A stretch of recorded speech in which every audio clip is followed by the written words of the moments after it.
কেউ কথা রাখেনি। ৩৩ বছর কাটল, কেউ কথা রাখেনি।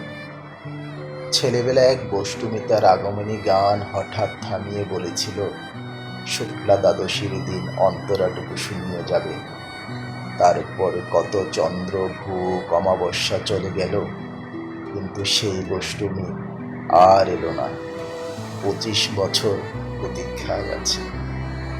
মামাবাড়ির মাঝে নাদের আলী বলেছিল, বড় হও দাদা ঠাকুর, তোমাকে আমি ৩ প্রহরীর বিল দেখাতে নিয়ে যাব। সেখানে পদ্ম ফুলের মাথায় সাপ আর ভ্রমর খেলা করে। নাদের আলী, আমি আর কত বড় হব? আমার মাথায় ঘরের ছাদ ফুঁড়ে আকাশ স্পর্শ করলে তারপর তুমি আমায় ৩ প্রহরের বিল দেখাবে? একটাও রয়্যাল গুলি কিনতে পারেনি কখনো। লাঠি লজেন্স দেখিয়ে দেখিয়ে চুষেছে লস্কর বাড়ির ছেলেরা।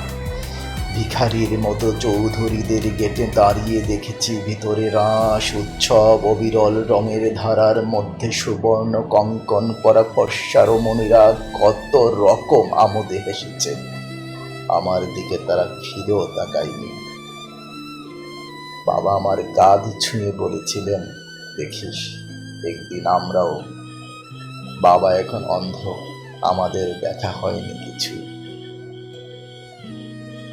সেই রয়্যাল গুলি, সেই লাঠি লজেন্স, সেই রাস উৎসব আমায় কেউ ফিরিয়ে দেবে না। বুকের মধ্যে সুগন্ধি রুমাল রেখে বরুণা বলেছিল, যেদিন আমায় সত্যিকারের ভালোবাসবে সেদিন আমার বুকে এরকম আতরের গন্ধ হবে।